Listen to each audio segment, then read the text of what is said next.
Dear students, next part हमने दो part A और बी देखे प्रॉब्लम्स के। नेक्स्ट पार्ट हम वन डायमेंशन के क्वेश्चंस को डिस्कस करेंगे। एक बढ़िया सा क्वेश्चन है, थोड़ा सा नॉटी क्वेश्चन है कि एक बच्चा मान लेते हैं बिल्डिंग की हाइट पे था। स्कूल की बिल्डिंग की हाइट आपने कितनी मान ली? 60 मीटर्स, है ना। ये 60 मीटर आपने हाइट अज्यूम करी बिल्डिंग की। ये 60 मीटर हाइट आ गई। यहाँ पे आपने एक बिल्डिंग शो कर दी, ठीक है ना। अब इस बिल्डिंग की छत पे एक बच्चा है जो कि अपने टीचर से नाराज़ है ना। फिजिक्स टीचर है, उसने जब कम प्रैक्टिकल के नंबर आए तो थोड़े से कम नंबर आए थे। तो वो क्या करता है कि उसका मन है कि अपने सर जो आ रहे हैं सामने से उनके ऊपर एक एग ड्रॉप कर दे, थ्रो करे, जिससे उनको हिट करे। वो यहाँ से एक एग को थ्रो करता है। ये एग वो डाउनवर्ड थ्रो करता है, कितनी स्पीड से? बाय स्पीड ऑफ 5 मीटर पर सेकेंड। ओके, जैसे वो एग को थ्रो करेगा, एग का मोशन डाउनवर्ड आएगा आपका, और मोशन कैसा बनेगा? एक्सेलेरेटेड है, ठीक है। तो अगर मैं बाकी सारी चीज़ें छोड़ दूँ, 5 मीटर पर सेकेंड से छोड़ोगे तो 60 की डिस्टेंस कवर करने में कुछ तो टाइम लगेगा, वो आप सॉल्व कर सकते हैं। अगर मैं इस एग के लिए बात करूँ तो इसकी इनिशियल वेलोसिटी कितनी हो गई? -5। इसका एक्सेलेरेशन कितना हो गया? -10। अब सामने से एक सर हैं जो वॉक करते हुए आ रहे हैं साइड। ये वॉक करते हुए आ रहे थे, मज़े से चलते हुए आ रहे हैं। कितनी स्पीड से चलते हुए आ रहे हैं? से 2 मीटर पर सेकेंड की स्पीड से इधर चल रहे हैं। इनका मोशन यूनिफॉर्म है। अब दो चीज़ें चल रही हैं, इधर से एग आ रहा है, इधर से सर आ रहे हैं। इधर से एग चल रहा है, इधर से सर आ रहा है। सर यहाँ पे एग पहुँचा होगा, सर यहाँ पहुँच गए सेम टाइम में, तो पक्की बात है सर ये इसको हिट करेगा। तो सर 2 की स्पीड से कोई अगर चलता हुआ आ रहा होगा तो टी टाइम में कितना चलेगा? तो आप बोलोगे 2t। और पर्सन की हाइट कितनी मान लिया आपने यहाँ पर? तो 1.6 मीटर था। तो स्टोन को या एग को नीचे आने की ज़रूरत नहीं है, उसको टोटल कितना नीचे आने की ज़रूरत है? सर अगर उसे उस पॉइंट पे हिट करना है तो 60 माइनस 1.6 दैट इज़ 58.4। तो क्या पूछूं सर, पर्सन जो सर आपके चलते हुए आ रहे हैं उनका डिस्प्लेसमेंट कितना होगा? सर वो कितनी डिस्टेंस पे थे? सर वही तो सॉल्व करना है। तो मान लेते हैं डिस्टेंस s थी, वो डिस्टेंस 2 की स्पीड से टी टाइम में कितना चलोगे? 2t। तो 2 की स्पीड से टी टाइम में कितना चलोगे? 2t। सर एस डिस्टेंस चल के आया, और उतनी ही देर में आपका ये एग नीचे आया यहाँ पे। तो एग को नीचे आने में कितना टाइम लगेगा देखा जाए तो एग के कॉन्सेप्ट पे आइए, एग के डिस्कशंस पे। तो एग की इनिशियल वेलोसिटी -5, एग का एक्सेलेरेशन -10, और एग को डाउनवर्ड डिस्प्लेसमेंट कितना लेना है? तो -58.4। क्या मैं इन तीन डाटा से उसकी टाइम की वैल्यू सॉल्व कर सकता हूँ? Yes sir. तो एस की वैल्यू लिखिए ut plus half AT square. Sir -58.4 is equal to कितना हो जाएगा? -5t minus 5t square. तो 5t square plus 5t minus 58.4 किसके इक्वल हो जाएगा? 0 के इक्वल। क्लियर? तो 5t square plus 5t minus 58.4 equal to 0। इससे मैं वो टाइम निकाल लूँगा जिससे उस नीचे आने में लगेगा। अब सबको पता है भाई यहाँ पर मेरे पास एक क्वाड्रेटिक बनी है। इस क्वाड्रेटिक को सॉल्व करने का मेरे पास और कोई तरीका नहीं है। सिंपल वैल्यू रखो, -b plus -b square minus 4ac 58 minus 4ac को लिखोगे तो 4 into 5 into 58.4 divide by 2a। 2a कितना हो जाएगा आपका? 2 इंटू 5 10 आ गया। ओके, अब ये वैल्यूज़ अगर मैं देखूँ तो मेरे पास डाटा आ गया 58.4 इंटू 20, या इसमें बेटा मैंने 25 ऐड किया, और मैं अगर इसका रूट लेता हूँ तो मेरे पास वैल्यू 34.5 जैसी कुछ आती है। इसे 35 ही लिख देता हूँ। तो भाई आपके पास यहाँ माइनस लेने का तो ऑप्शन नहीं है, आंसर आ जाएगा 35 माइनस 5 डिवाइड बाई 10। तो अप्रॉक्सीमेटली ये आंसर टाइम 3 सेकेंड आ गया। इसका मतलब एग को ऊपर से नीचे आने में टाइम कितना लगेगा? Sir 3 second. सर एग यहाँ से पूरे डिस्टेंस कवर करता है 58.4, और सर यहाँ से वॉक करते करते यहाँ तक आ जाते हैं। तो सर को कितना टाइम अवेलेबल है? सर उनको भी भाई, ये अगर टोटल टाइम 3 सेकेंड था तो ये भी टाइम 3 सेकेंड था। तो डिस्टेंस कितनी चली होगी? तो v इंटू टी। तो सर कितनी डिस्टेंस पे होने चाहिए? तो 3 इंटू 2। सो स्पीड कितनी थी? 2 मीटर पर सेकेंड। टाइम कितना? 3, तो 6 मीटर।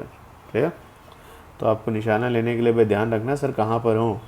अगर आप सर इससे ज़्यादा दूर पे होंगे, कहीं यहाँ पर होंगे, तो पक्के अंडा पहले पहुँच जाएगा, नहीं हिट करेगा। अगर इससे आगे होंगे तो सर निकल जाएंगे, है ना, अंडा बाद में आएगा। तो आपको बहुत प्रिसाइज टाइम पे, शैतानी भरा सवाल है पर सॉल्व कर सकते हैं, है ना।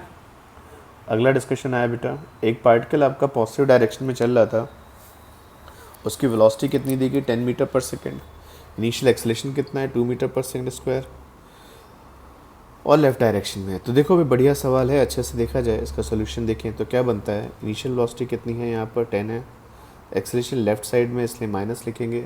माइनस का मतलब कहीं से रिटार्डेशन नहीं, माइनस यहाँ पे डायरेक्शन को रिप्रेजेंट कर रहा है। अब मैं आपसे पूछूँ अगर यू और ए पता हो तो क्या बॉडी का टी टाइम में डिस्प्लेसमेंट निकाल सकते हैं। यस सर, फॉर्मूला होता है टी टाइम में डिस्प्लेसमेंट का U T plus half A T square, 10t minus 5t square आपका डिस्प्लेसमेंट हुआ। वो कह रहे हैं पार्टिकल 12 सेकंड में कितना डिस्प्लेसमेंट लेगा, 12 सेकंड में। तो 12 सेकंड में डिस्प्लेसमेंट की वैल्यू बोलिए कितनी हो जाएगी, 10 इंटू 12 माइनस 5 इंटू 12 का होल स्क्वायर, 5 इंटू 144। तो ये वैल्यू कितनी आ गई 120 माइनस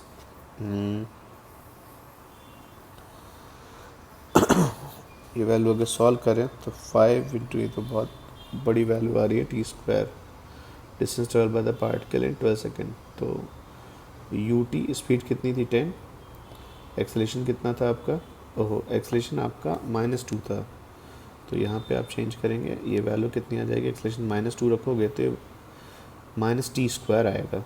तो इस चीज़ को अगर ठीक करें तो डिस्प्लेसमेंट कितना होगा यहाँ पर 10t minus T square, T की वैल्यू 10 रखोगे 12 सेकेंड, तो 10 इंटू 12 माइनस 144, तो 120 माइनस 144, डिस्प्लेसमेंट -24 आया। -24 का मतलब क्या हुआ, पार्टिकल इस जगह पे था तो उसका डिस्प्लेसमेंट लेफ्ट साइड में हुआ है कितना 24। नो डाउट वो गया आगे था और ये वापस आया होगा,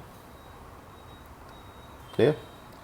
लेकिन आप ध्यान से देखो क्वेश्चन में क्या पूछा गया, डिस्टेंस ट्रैवल्ड, डिस्टेंस ट्रैवल्ड पूछा गया, तो ये आंसर तो डिस्प्लेसमेंट का हुआ ना। तो डिस्टेंस कैसा निकालोगे सर, अगर एग्ज़ाम में सवाल आएगा डिस्टेंस का तो फिर हमें स्विच कर जाना चाहिए कि इस पर वीटी ग्राफ पे। वीटी ग्राफ बड़ा इन्फॉर्मेटिव ग्राफ होता है, वेलोसिटी भी बताता है, एक्सेलेरेशन बताता है, डिस्टेंस भी बताता है, डिस्प्लेसमेंट बताता है, बीच का ग्राफ है, सारी इन्फॉर्मेशन देता है।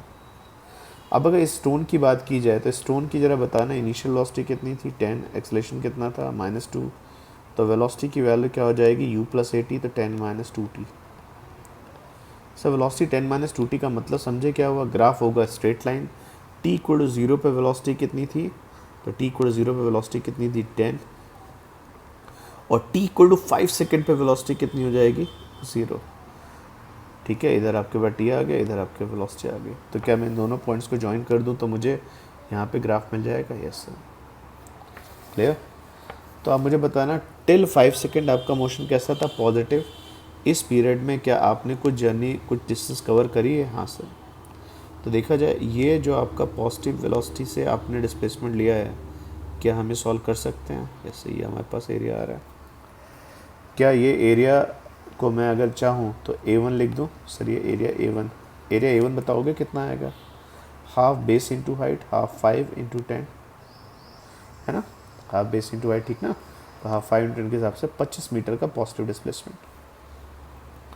A2 कितना होगा, अब बच्चे को कह रहे हैं 12 सेकंड में टोटल कितना चला है, तो 5 सेकंड अगर स्पेंड कर चुके हो तो अभी 7 सेकंड इसके आगे के और बचे, तभी तो 12 आया यहाँ पर। तो इसको अगर आप आगे लेके जाओगे तो ये क्या एक एरिया दिखता है आपको, ये एरिया अगर ध्यान से देखो तो कैसे क्या आपने निगेटिव वेलोसिटी के साथ कवर किया, ये एरिया आपने निगेटिव वेलोसिटी के साथ कवर किया। निगेटिव वेलोसिटी मतलब एक में आप राइट में कितना गए और फिर आप वापस कितना आए, तो ये आपको बेटा कैलकुलेट करना पड़ेगा। भाई ये कैसे कैलकुलेट करें, भाई हमें तो बेस हाइट नहीं पता, अरे सब पता है। देखो ध्यान से देखो, अगर तुम्हारी ये डिस्टेंस 5 थी, ये 5 थी और 12 सेकंड में से 5 निकल गए तो 7 बचा, सिमिलर ट्राइंगल है। अगर ये रेशियो देखोगे तो 5 और 7 का है, तो ये रेशियो पक्के 10 और 14 का होना चाहिए, 10 और 14, तो हाइट भी निकल आई 14। तो क्या मैं एरिया A2 निकाल सकता हूँ, एरिया A2 बोलो कितना होगा, half base into height, height 7 into 14, solve करोगे तो वैल्यू 49 आएगी। अब आपसे कोई पूछे सर बॉडी ने डिस्प्लेसमेंट कितना लिया है, तो आप कहोगे सर 25 मीटर बॉडी आगे गई होगी, है ना, और लौट के कितनी आई होगी 49। तो डिस्प्लेसमेंट बोलो क्या बेटा 25 प्लस 49 लिखोगे, नहीं से 25 माइनस 49, आंसर माइनस 24 आया ना। अरे यही तो आंसर आ रहा था हमारा। पर अगर देखा जाए डिस्टेंस कितनी होगी, तो डिस्टेंस में बच्चे ये दोनों एरियाज़ क्या होंगे, जुड़ेंगे, A1 प्लस A2। 25 आप आगे गए और 49 पीछे है, पर चले तो टोटल 74 ना। तो आपका आंसर क्या होगा 74। क्लियर। पर देखो 24 लिखा है तो बच्चों की बुद्धि में 24 ही आएगा और आगे बढ़ जाएंगे। तो हमेशा ध्यान रखना डिस्टेंस एक अलार्मिंग कॉन्सेप्ट होता है। डिस्टेंस में अगर बॉडी टर्न कर गई तो भाई डिस्प्लेसमेंट के आंसर और डिस्टेंस के आंसर डिफर कर जाएंगे। हाँ, अगर सेम डायरेक्शन में होगा, 5 सेकंड से पहले डिस्टेंस और डिस्प्लेसमेंट क्या थे, सेम थे। 5 सेकंड से पहले जितना चले थे वही डिस्टेंस था, वही डिस्प्लेसमेंट था। एक बढ़िया क्वेश्चन है, एक मैंने रॉकेट प्रेडिक्ट किया बेटा अपर डायरेक्शन में, इसका वीटी ग्राफ दिया गया, पूछा गया maximum height attend by the rocket बताइए। और इसी का एक नेक्स्ट पार्ट और आता है बेटा कि रॉकेट कितनी देर बाद टर्न करेगा, कितनी टाइम में वापस आएगा। तो देखो बहुत बढ़िया सा सवाल है। इस सवाल को अगर देखो तो रॉकेट की जर्नी के टोटल 3 पार्ट हैं। 3 पार्ट देखे ना, कौन सा। पहले तो रॉकेट की वेलोसिटी बेटा बढ़ती गई, जब तक उसके अंदर पे लोड था, जब तक उसके अंदर फ्यूल था, आपने वेलोसिटी बढ़ाई। 20 सेकंड तक आपकी वेलोसिटी बेटा बढ़ती गई, मैक्सिमम वेलोसिटी बेटा यहाँ पहुँच के कितनी हो गई, 1000 हो गई। इस पॉइंट के बाद आपकी वेलोसिटी, इसका फ्यूल ख़त्म हो गया, तो ड्यू टू ग्रेविटी अब इसकी वेलोसिटी क्या होती जाएगी, कम होती जाएगी। पर जा अभी भी ऊपर ही रहा है। सर ऊपर जा रहा है बेटा, हाथ मेरा नीचे चल रहा है। ये हाथ नीचे चल रहा है, रॉकेट नीचे नहीं आ गया है। हाथ नीचे चल रहा है, रॉकेट नीचे, वेलोसिटी तो पॉजिटिव ही है ना। इस मोमेंट के बाद जरा इस मोमेंट को पहचानो, इस मोमेंट से पहले वेलोसिटी क्या थी, पॉजिटिव, और इस मोमेंट के बाद वेलोसिटी क्या हो गई, नेगेटिव। तो ये टर्निंग पॉइंट हुआ ना। तो आपका पार्ट जो रॉकेट है टर्न कहाँ से करेगा, सर इस पॉइंट से टर्न करेगा। तो जैसे दिवाली के रॉकेट नहीं होते हैं, तो जब तक आपने उसके अंदर आग लाई, जब तक उसके पीछे आपको वो पटाखे की आवाज़, वो लाइट दिख रही होती है, तब तक आपकी एक्सेलेरेशन बढ़ता गया बढ़ता गया बढ़ता गया। हाईएस्ट पॉइंट पे जब कहीं पहुँचे, है ना, ये हाईएस्ट पॉइंट नहीं है, एक पॉइंट पे ऐसा हुआ जब आपकी वेलोसिटी, जो एक्सेलेरेशन था वो फ्यूल वाला ख़त्म हो गया, पर तब भी वेलोसिटी है तो अपवर्ड ना, तब भी वो रिटार्डेड मोशन से ऊपर ही जाएगा। जहाँ से टर्न करेगा वहाँ से वेलोसिटी चेंज होगी। तो अगर कोई पूछे ये पूरा एरिया क्या हुआ, ये पूरा एरिया बच्चे अच्छे से ध्यान से देखो, ये पूरा एरिया है जो आपने पॉजिटिव वेलोसिटी के साथ ट्रैवल किया है। पॉजिटिव वेलोसिटी के साथ जो आप एरिया ट्रैवल करोगे वो आपका क्या हो जाएगा, मैक्सिमम हाइट आ जाएगी। तो ये एरिया आपका पूरा क्या हो गया, सब मैक्सिमम हाइट आ गया। सब ये एरिया कैसे निकालें, तो भाई ध्यान से देखिए, इसका बेस कितना दिया गया 120, इसकी हाइट कितनी की 1000, तो एरिया किसका इक्वल हो जाएगा, half base into maximum height. इसको बेटा आपने 60 लिखा, और 60 इंटू 1000 मतलब 60 किलोमीटर। 60 किलोमीटर की हाइट पे जाके क्या करेगा, रिटर्न करेगा। आपको पूछे कितनी देर बाद वापस आएगा, तो ये सवाल आप अपनी बुद्धि से सॉल्व करो। कब वापस आएगा, जब आपका ये एरिया और इधर वाला एरिया क्या हो जाए बेटा, सेम हो जाए। किस टाइम पे, जहाँ पे सेम होगा उस टाइम पे वापस आ जाएगा। लेकिन अपने क्वेश्चन में क्या लिए पूछा गया था, मैक्सिमम हाइट क्या है। ठीक है, नेक्स्ट क्वेश्चन आया बेटा यहाँ पर कि भाई आपको यहाँ पर दिया गया इस तरीके से, ये आपको वीटी ग्राफ दिया गया एक पार्टिकल का, डिफरेंट पहले वेलोसिटी बढ़ रही थी, फिर वेलोसिटी कांस्टेंट हो गई, फिर कम होने लगी, फिर कांस्टेंट हो गई। भाई आपसे क्वेश्चन में क्या पूछा गया, तो ध्यान से देखिए। तो आप बोलोगे सर यहाँ पर हमें total distance covered in 4 seconds. अब 4 सेकेंड्स में अगर ध्यान से देखो तो टोटल 4 इंटरवल हैं। यहाँ एरिया A1, ये एरिया A2, A3, A4। अगर मेरे को टोटल एरिया बेटा निकालने को मिल जाए तो मुझे डिस्प्लेसमेंट मिल जाएगा।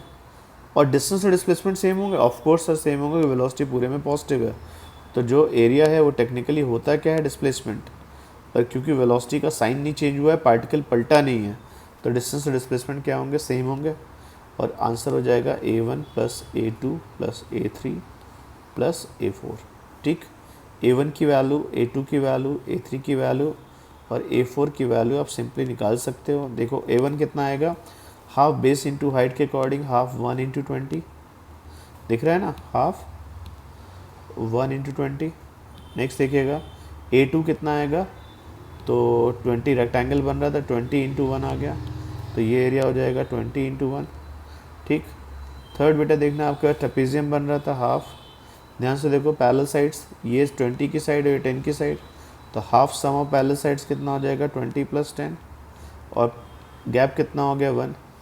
तो बच्चे ये वैल्यू कितनी आ जाएगी, हाफ 1 × 20 के हिसाब से 10, 21 के हिसाब से 20, ये वैल्यू कितनी हो जाएगी 20 + 10 कितना हो जाएगा 30 / 2 कितना हो जाएगा 15, और A4 से 10 की स्पीड से 1 में कितना चलोगे 10, तो टोटल डिस्प्लेसमेंट कितना हो गया, ये डिस्टेंस कितना हो गया, तो आपका 10 + 20 + 10 + 15, एंड आंसर इज सिंपली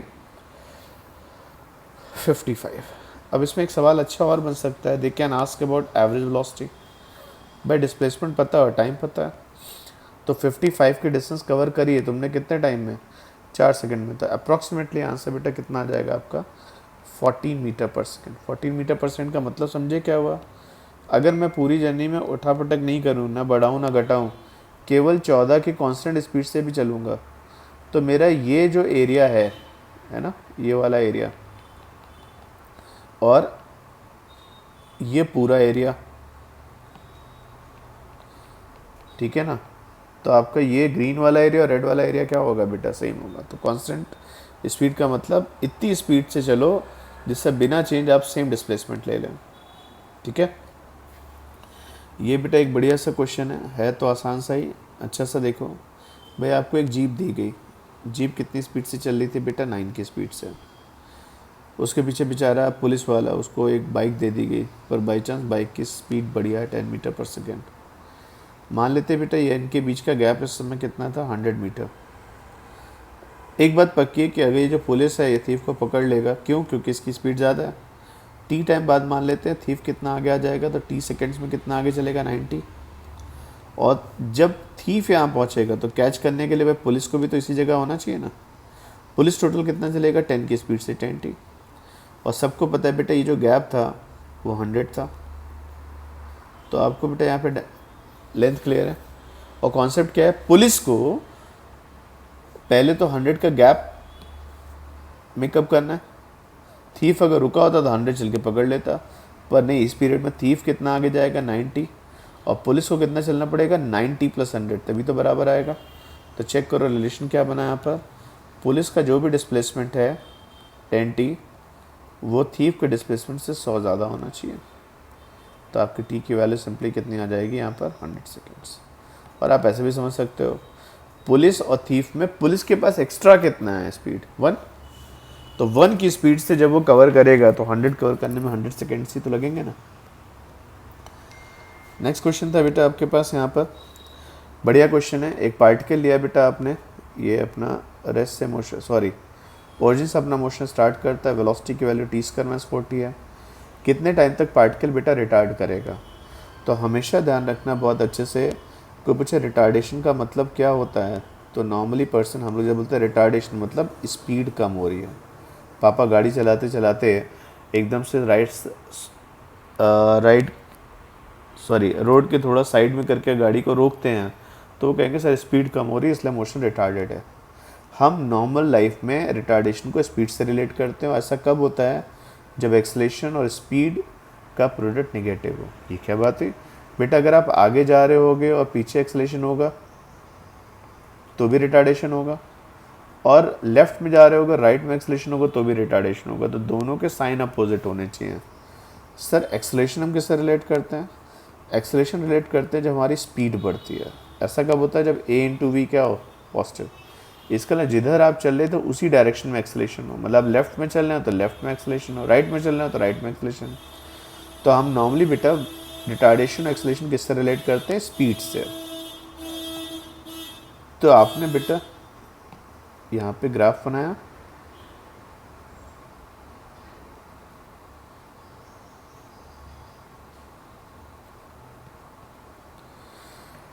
ये वीटी ग्राफ आया। अब वीटी ग्राफ बेटा देखो कैसा बनेगा, तो v की वैल्यू बच्चे आपको कितनी दी गई थी t² - 4t। सबको पता है ये ग्राफ कैसा होगा, आपका पैराबोलिक होगा, ओरिजिन से स्टार्ट होगा और t = 4 सेकेंड पे वेलोसिटी फिर से 0 होगी। तो कोई पूछे ग्राफ कैसा होगा, तो सर ये ग्राफ कुछ इस तरीके से आ रहा होगा, सॉरी ये ग्राफ आपका ये बेटा अपवर्ड पैराबोला होगा तो ग्राफ ऐसे चलेगा। क्लियर? तो 0 से 4 सेकंड के बीच में आपका मोशन कैसा होगा? तो आपको वीटी ग्राफ दिखा। इनिशियली आप लेफ्ट में चलोगे, 4 सेकंड के बाद आप राइट में चलोगे। तो वो पूछे थे ज़्यादा नहीं, मुझे बताइए रिटार्डेशन कहाँ होगा। तो ये ग्राफ बच्चे किसका है? वेलोसिटी का। और सबको पता है स्पीड क्या होती है? मॉडल्स ऑफ वेलोसिटी होगी। जैसे गाड़ी लेफ्ट में जा रही है तो -60 बोलोगे, पर स्पीड तो 60 बोलोगे ना।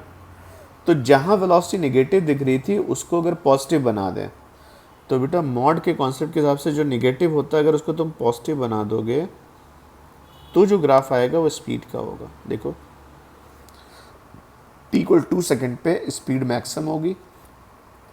2 से 4 सेकेंड, ध्यान से देखो, 0 से 2 सेकेंड के बीच में स्पीड बढ़ी है, 4 सेकेंड के बाद भी स्पीड बढ़ी है, पर खाली 2 से 4 सेकेंड के बीच का जो इंटरवल है उसमें स्पीड कम हुई है। तो रिटार्डेशन कहाँ से कहाँ तक का टाइम आएगा बोलिए? तो आप बोलोगे सर 2 से लेके 4 सेकेंड तक। ओके? तो जब भी एग्जाम में पूछे थे किस पीरियड में एक्सलेट हुआ है, रिटार्ड हुआ है, तो आप स्पीड से रिलेट करिए, है ना? इसमें कोई डाउट तो नहीं? नेक्स्ट एक बहुत बढ़िया सवाल है, एक्सेलरेशन टाइम ग्राफ। भाई एक्सेलरेशन टाइम ग्राफ हमने थोड़े से कम पढ़े हैं देखा जाए तो। इनका कहना है कि एक्सेलरेशन वर्सेस टाइम ग्राफ आपको ऐसा दिया गया था, इनिशियल वेलोसिटी 10 है, तो प्लॉट बताइए बेटा वेलोसिटी टाइम का कैसा होगा 0 से 8 सेकंड के बीच में। आप कुछ मत करिए, बड़ा सिंपल सा, ये जो आपने ग्राफ लिया है इसके पॉइंट्स को पकड़िए, क्योंकि लीनियर ग्राफ है तो पक्की बात है यहाँ पर acceleration versus acceleration is the function of time आएगा। अब acceleration is the function of time आ रहा है क्योंकि लीनियर है, तो एक्सेलरेशन और टाइम का ग्राफ बेटा बनाया जाए तो ये ग्राफ बेटा ऐसा आ जाएगा a = इसको ऐसे लिख देते हैं c1t + c2, क्योंकि लीनियर है तो दो कांस्टेंट आएंगे, स्लोप और इंटरसेप्ट वाले ही ना, तो मैंने c1 c2 लिख दिया। अब बच्चे बताओ जब t की वैल्यू 0 थी, t की वैल्यू 0 थी तो एक्सेलरेशन कितना था? सर t की वैल्यू 0 होने पे एक्सेलरेशन 10 था, तो यहाँ पे 10 लिख दिया, तो खटाक से आंसर c2 का आ गया, c2 10 है। अच्छा चलो ठीक है, एक्सेलरेशन c1t + 10 आ गया। फिर वो कहता है t = 4 पे, क्या बोलते हैं? t = 4 पे एक्सेलरेशन 0 है, t = 4 पे एक्सेलरेशन 0 रख दो। देखो t = 4 पे एक्सेलरेशन 0 है ना, तो t = 4 पे एक्सेलरेशन 0 रखोगे तो वैल्यू बेटा यहाँ पे 10 आ गई, तो c1 कितना आ गया? तो -2.5। तो एक्सेलरेशन की वैल्यू कितनी आ जाएगी बेटा? तो c1t + c2, क्या लिखोगे? c1t + c2, c1t + c2 कितना हो गया? -2.5t + 10। तो एक्सेलरेशन की वैल्यू कितनी आ गई? 10 - 2.5t। एक्सेलरेशन समय के हिसाब से बेटा कम होता जाएगा। इस वैल्यू को अगर a लिखते हो तो सबको पता है काइनेमेटिक्स के हिसाब से a कितना होता है? dv/dt, तो 10 - 2.5t लिख दो।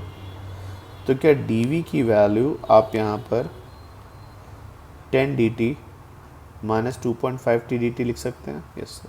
इंटीग्रेट करेंगे, अगर इंटीग्रेशन विदाउट लिमिट करते हो तो एक कांस्टेंट लगाते हैं। सबको पता है v की वैल्यू कितनी हो जाएगी?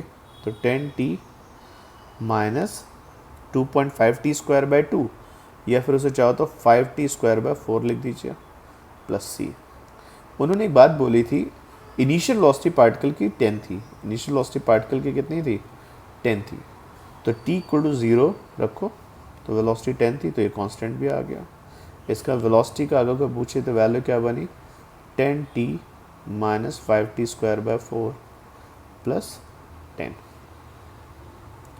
ये आपका रिलेशन किसका आ गया? वेलोसिटी का। ठीक है ना? अब वेलोसिटी का ग्राफ अगर देखोगे तो भाई v = अगर देखा जाए तो कैसा बना? t = 0 पे वेलोसिटी कितनी थी? 10। कोफिशिएंट ऑफ t² नेगेटिव है, v का 1 है, तो y = ax² + bx + c से चलोगे तो a अगर नेगेटिव तो डाउनवर्ड पैराबोला होगा। हाँ सर, ये डाउनवर्ड पैराबोला होगा सर, ये ऐसा उठेगा और फिर ऐसे आएगा। क्लियर? तो आप अच्छे से देखो, ये आपका कौन सा ग्राफ हो गया? vt। किस पॉइंट पे वेलोसिटी 0 होगी वो भी आप निकाल सकते हो, क्वाड्रेटिक में वैल्यू रख के देख लो। देखो भाई v की वैल्यू कितनी आ जाएगी यहाँ पर? वेलोसिटी 0 रखिए, 10t minus 5t² by 4 plus 10 equal to 0। 4 से मल्टीप्लाई करोगे रिलेशन क्या आ जाएगा बेटा, 5t² माइनस 40t, है ना। इसको एक साइड लिया तो 5t² minus 40t minus 40 equal to 0, t² minus 8t minus 8 equal to 0। तो जब देखा जाए बढ़िया सा आंसर कुछ आना तो चाहिए। तो देखते हैं क्या आंसर आएगा इसमें। तो t की वैल्यू बेटा देखी जाए तो कितनी हो जाएगी, 8 प्लस माइनस 20² माइनस 4ac। तो b² करोगे तो 64 आ जाएगा, 4ac लिखोगे तो 32 आ जाएगा, डिवाइड बाय 2। तो आंसर आ गया बेटा हमारे पास 64 प्लस 32 96 हो गया। 96 का बेटा मैं रूट लेता तो फिर से 9.8 आया, माइनस अलाउड नहीं होगा। तो मैं अगर लिखूँ तो 9.8 प्लस 8 कितना हो जाएगा, 17.8, और 2 से डिवाइड कर दो तो लगभग 9 सेकेंड वो टाइम होगा जहाँ पे आपकी वेलोसिटी का साइन चेंज होगा। क्लियर। तो दोनों ग्राफ अगर मैं पैरेलल में यहाँ पे बना के दिखाऊँ, इसी के नीचे वेलोसिटी का ग्राफ बनाऊँ, तो वेलोसिटी ग्राफ कैसा होगा सर, एक्सेलरेशन का साइन जहाँ से नेगेटिव हो गया वहाँ से वेलोसिटी रिटार्डेड हो जाएगी, देखो, और 9 सेकेंड पे आपको वेलोसिटी का साइन चेंज होगा। तो आप ध्यान से देखो, टिल 4 सेकेंड एक्सेलरेशन भी प्लस है और वेलोसिटी भी प्लस है, तो एक्सेलरेशन है। चौथे सेकेंड के बाद एक्सेलरेशन नेगेटिव हो गया, वेलोसिटी प्लस है, तो रिटार्डेशन आ गया, और 9 सेकेंड पे पार्टिकल क्या करेगा, टर्न करेगा। ठीक है। तो आप दोनों ग्राफ रिलेट कर सकते हैं, ए से वी, वी से ए, दोनों जा सकते हैं। अगला क्वेश्चन क्या था, एक बच्चा है वो एक रूफ से एक्सीडेंटली गिर जाता है, नहीं पतंग उड़ाते उड़ाते उड़ाते पीछे नहीं देखा और गिर गया, उसकी वेलोसिटी 0 थी, 80 मीटर की हाइट से गिरता है। तो भाई रेस्क्यू टीम आई, अब बिल्कुल मार्वल कॉमिक्स जैसा कुछ होने वाला है, ये बच्चा गिरता है तो ठीक है पहले देख लें, एस मीन सुपरमैन इसे बचाने आ जाता है। और देखिए ज़रा इस बच्चे को 80 मीटर गिरने में टाइम कितना लगेगा, तो मैंने आज बच्चे एक टर्म लिखवाया था √2h/g। अगर आप 80 मीटर की हाइट से फॉल करोगे तो ज़रा देखा जाए बेटा, टोटल 4 सेकेंड अवेलेबल है मुझे इसको सेव करने के लिए, ठीक है ना। 1 सेकेंड बाद एक पर्सन आता है, मतलब शायद सुपरमैन होगा, नहीं तो कोई नॉर्मल आदमी तो जंप नहीं करेगा। अब ये बच्चा कहीं यहाँ पे पहुँच चुका है, ठीक है ना, 1 सेकेंड में। अच्छा 1 सेकेंड में कितना गिरा होगा ये भी तुम्हें पता है, 1 सेकेंड में कोई बॉडी गिरती है तो 5 मीटर, और सडनली यहाँ पे सुपरमैन आया तो सुपरमैन को ब्लू से दिखा देते हैं ना, और ये खटाक से नीचे की तरफ भागता है। ये भी अगर जंप करेगा v 0 स्पीड से तो फिर तो कभी नहीं कैच कर पाएगा। ये v स्पीड से आता है, और जितनी देर में बच्चा यहाँ पहुँचता है ग्राउंड पे, यहाँ पे, उतनी देर में सुपरमैन भी उसे आके कैच कर लेता है। मैं मान लेता हूँ बेटा दोनों की हाइट नेग्लिजिबल है। तो अब मुझे बात समझाओ, एनालिसिस किसकी करनी है? बच्चे की तो एनालिसिस आप कर ही चुके हैं ना, सुपरमैन के लिए जरा पढ़िए, या जो पर्सन जंप कर रहा है उसके लिए देखें। जो पर्सन बच्चे जंप कर रहा है उसको नीचे आना है, तो उसके लिए s=ut + ½ at² लगाइए। उसको कितना चलना है, तो उसको -80 नीचे आना है। कितनी स्पीड से आना है सर नहीं पता। कितना टाइम अवेलेबल है सर, टोटल 4 में से वो 1 सेकेंड बाद आया, तो उसको अब टाइम केवल कितना बचा, 3 लिखते हैं, ½ a की वैल्यू बेटा कितनी है, -10, t की वैल्यू कितनी है बेटा 3। तो जब देखें 3u = u3² कितना हो जाएगा, 9 × 10 90 डिवाइड बाई 2, ये कितना आ गया -45, ये -80। तो सब इसको इस साइड लेके आओगे तो ये वैल्यू आपकी -35 आ जाएगी, इक्वल टू 3u। तो u = -12। देखो कितना प्यारा आंसर आया है। कहते भैया अगर बचाना चाहते हो तो नीचे भागना, है ना, वेलोसिटी नेगेटिव है ना, अगर ये 12 मीटर/सेकंड की वेलोसिटी से नीचे चलेगा तो शायद उससे बचा पाए। नेक्स्ट इस सीरीज में बेटा लास्ट क्वेश्चन, ये सब बहुत रिपीटेडली पूछे गए क्वेश्चन हैं। एक बॉल को बेटा h हाइट से ड्रॉप करते हो, ये अपने लास्ट सेकंड में, a ball is drop from height as if it covers 9h/25 in last second, find height of the tower. तो देखो इस तरह का सवाल हमने अभी आज किया था। अगर मान लेते इसको h कवर करने में कितना टाइम लगता है, चलते चलते n सेकेंड्स आ गए। तो फिर से देखो बॉडी को n सेकेंड्स लगेंगे, तो n की वैल्यू √2h/g आ गई, डन है, T equal under root 2h/g होता है ना, n सेकेंड आते हैं, तो टाइम ऑफ फ्लाइट आपका n सेकेंड से, तो n equal to under root 2h/g। और लास्ट सेकेंड में आप कितना चलोगे, तो -9h/25 is equal to -half g की value 10 into 2n-1 ns second में जितना चलते हैं ना, याद आ रहा है ना।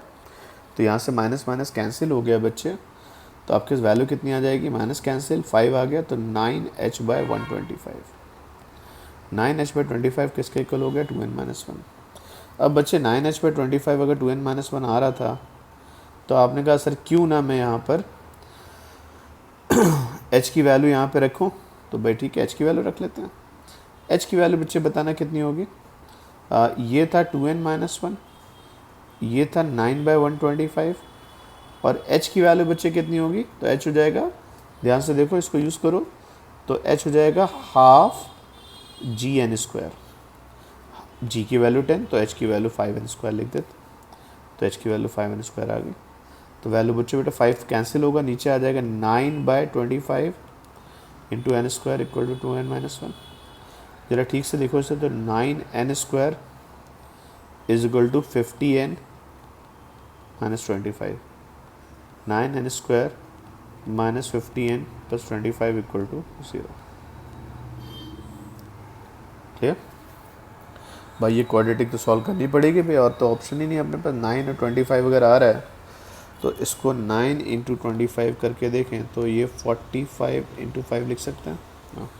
तो 9² minus 45 n minus 5n plus 25 equal to 0।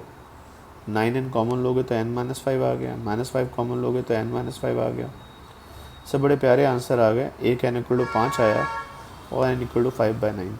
Math से कहती है दोनों आंसर सही है ना, पर फिजिक्स से कहती है भाई, वो कह रहा है लास्ट सेकंड में चला था, तो ये आंसर 1 से बड़ा तो होना चाहिए ना, तो आंसर कौन सा एक्सेप्ट किया जाएगा, 1 से बड़ा वाला। तो 5 सेकेंड्स टोटल आपका टाइम ऑफ फ्लाइट होगा, और h इक्वल टू 5n² आपने लिखा था, तो 5n² के हिसाब से 5 इंटू 25 के हिसाब से 125। 125 का मतलब समझे क्या होगा, पहले सेकंड में कितना चला होगा जब ड्रॉप करते हो, तो 5, अगले में कितना चला होगा 15, अगले में कितना चला होगा 25, नेक्स्ट में कितना चला होगा 35, नेक्स्ट में कितना चला होगा 45। जरा देखें मेरे पास वैल्यू 125 आ रही है, 35, 45, 80, 105, 125।